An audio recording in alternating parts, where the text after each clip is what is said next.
Sir एक story और बता रहे थे आप उत्तराखंड की। हाँ, उत्तराखंड की राजधानी देहरादून की एक कहानी है। देहरादून में एक प्रकाश नगर एक जगह लगती है, वहाँ पर राजेश गुलाटी नाम का एक व्यक्ति है।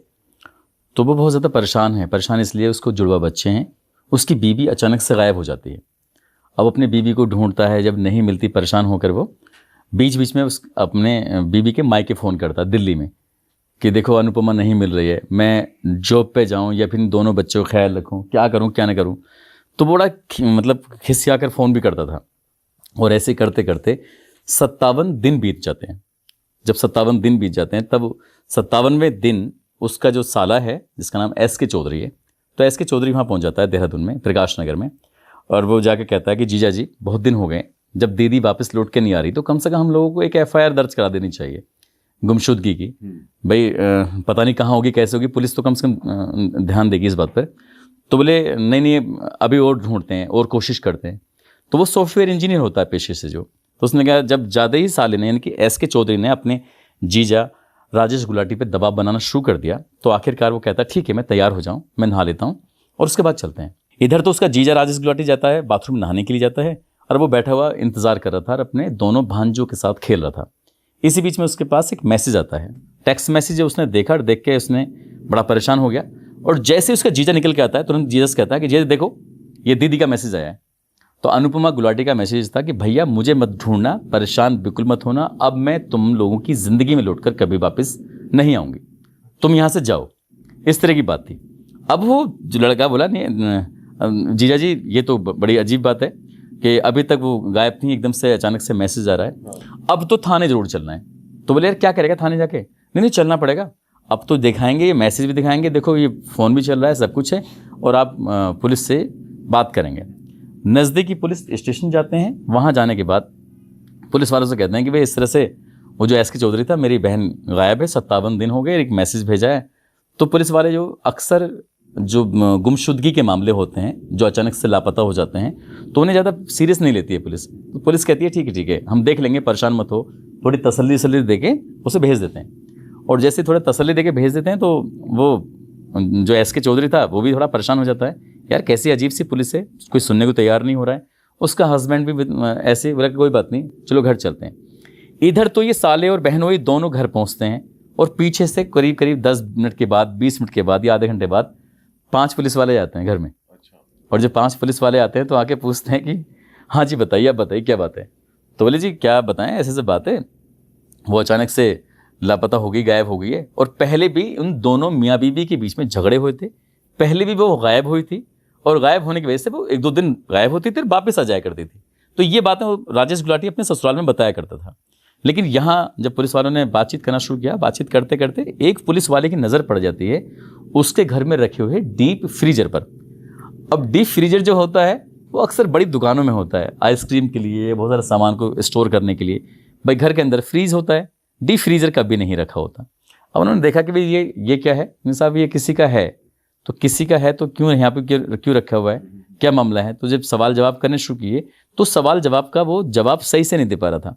तो उसने उसके डीप फ्रीजर पर उसका लॉक लगा हुआ था, ताला अलग से जैसे ताला डाल देते हैं इस तरह से ताला डाला हुआ था। तो उन्होंने कहा भाई इस ताले खोलो, बोले चाबी मेरे पास नहीं है। पुलिस वालों ने उसको डांटा डपटा और जब उसने थोड़ा सख्ती से पेश आई, क्योंकि उसने साले ने जाके, एस के चौधरी ने जाके थाने में यही बात अलग से बताई थी कि साहब आपको घर आना चाहिए, घर में डीप फ्रीजर दिखा है मैंने, कुछ ना कुछ तो गड़बड़ है। क्योंकि उसके साले को थोड़ा आभास हो गया था। दूसरा आभास ये हो गया था कि मैसेज आया है, भैया जी कभी मुझे ढूंढने की कोशिश मत करना। और वो बाथरूम भी गए थे, बाथरूम भी हो जाता है, तो उसके अचानक अलग होती है, सब चीज़ चल रही है। तभी राजेश गुलाटी थोड़ा सा इधर उधर की बातें करना शुरू कर देता है। पुलिस उससे जब सख्ती से पूछती है तो चाबी ला के दे देता है। अब चाबी से जब ताला खोला जाता है तो उसके अंदर काले रंग की पॉलीथीन के अंदर रखा मीट रखा हुआ था। तो पॉलीथीन निकाली जाती है, उसमें मीट रखा हुआ, कोई दिक्कत नहीं है, भाई सब लोग खाते हैं, कोई इसमें बहुत सारे लोग खाते हैं, बहुत से लोग नहीं खाते हैं।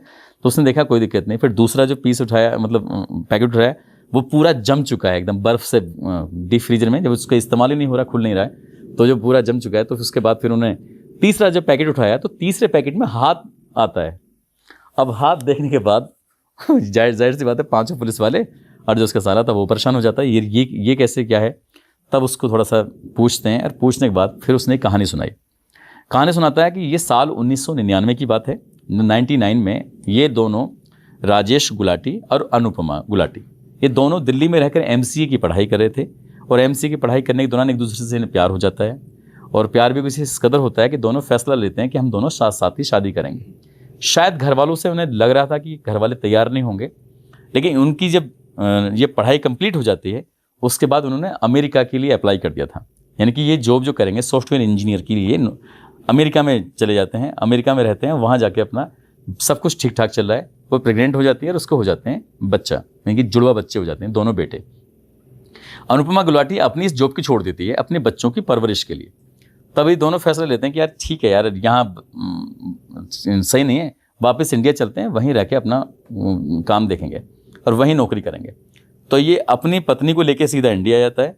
तो अब पत्नी तो यहाँ अपने मायके में रहना शुरू कर दी थी कुछ दिन शुरुआत में, लेकिन इसने जब नौकरी के लिए अप्लाई करना शुरू किया तो इसकी जॉब लग जाती है कलकत्ता में।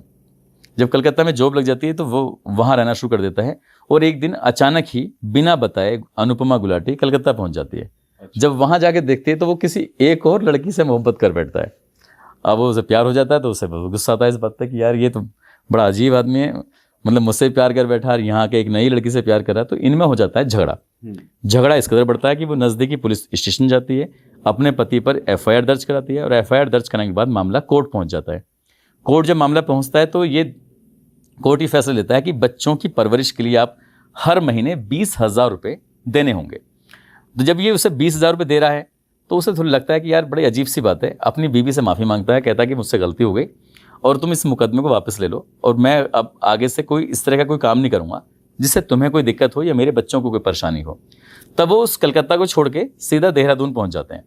और देहरादून आने के बाद उसकी आदत थी, चंचल प्रवृत्ति का था, उसे जब पहली बार प्यार हुआ, फिर दूसरी बार हुआ, शायद तीसरी बार उसे प्यार हो गया था। तो उसकी बीवी ने ये उसकी बीच बीच में जांच पड़ताल करती थी, रैकी करती थी कि किसी से लगा हुआ तो नहीं है। तो उसकी बीवी जब इस बात पर रोक टोक करती थी तो उसे गुस्सा आता था। और ये तारीख है 10 अक्टूबर 2010 की बात है। मियाँ और बीवी दोनों आपस में इसी बात को लेकर झगड़ा हो जाता है कि भाई तुम्हारा किसी चक्कर चल रहा है, नहीं चल रहा है। कहा सुनी कुछ ज़्यादा होती है, उसने अपनी बीवी को धक्का मार दिया और जैसे धक्का मारता तो दीवार में उसका सर लगता है। वो करीब करीब 1 घंटे तक ऐसे बेहोशी जैसी हालत में थी। अब वो फिर डर जाता है बहुत बुरी तरह से। वो सोचता है कि यार अगर इससे उसकी नब्ज टटोली तो ठीक थी, मतलब जिंदा है वो। उसने सोचा कि इसे होश आएगा तो यार ये फिर थाने जाएगी, फिर ज़रा पुलिस से पिटवाएगी, फिर मुझे एफआईआर दर्ज होगी, फिर दिक्कतें होंगी। तब उसने अपनी बीवी का गला घोंटा, गला घोंट के हत्या कर दी। अब उसको मार तो देता है। मारने के बाद अब सबसे बड़ा मुश्किल काम किसी भी कातिल के लिए होता है कि इस लाश को कैसे ठिकाना लगाएं, क्या करें। तब वो सोचता रहा। सोचने के बाद उसने अपनी बीवी को बाथरूम के अंदर रखा।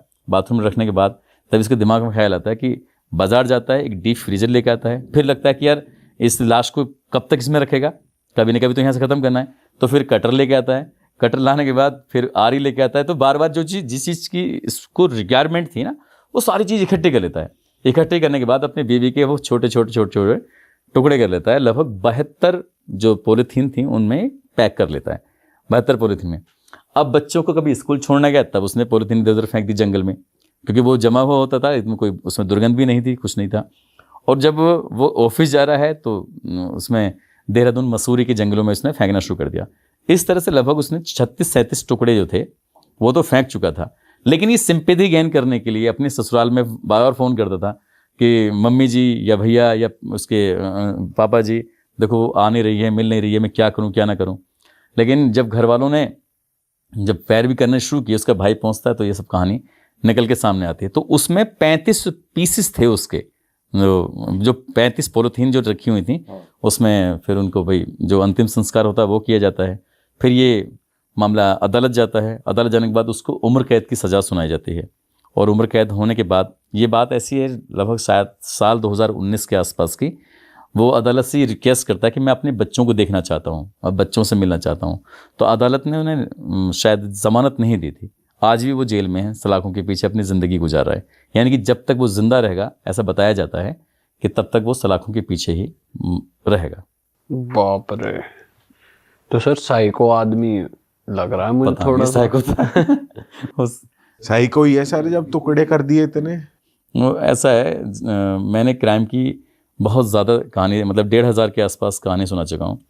शायद मुझे ऐसा लगता है कि किसी भी कातिल के लिए कत्ल करना आसान है, लेकिन लाश को छुपाना बहुत मुश्किल काम है। अब लाश को छुपाने के लिए वो जो दिमाग लगाएगा उसी हिसाब से वो और बड़ा क्राइम करता चला जाएगा। कुछ लोग ऐसे होते हैं, जाते हैं, मार दिया, छोड़ दिया, पुलिस आई पकड़ के ले गई, लेकिन जब उस दिमाग लगाया कि हाँ इसको कैसे छुपाना है, वो छुपाने के चक्कर में देखा ना श्रद्धा वालकर का जो केस था, तो वो कहाँ छुपा पाया उसको। भले से हमें उसकी बॉडी के पार्ट नहीं मिले, कुछ नहीं मिला, लेकिन फिर भी आदमी सबसे भाग सकता है, अपने आप से नहीं भाग सकता। सही बात है।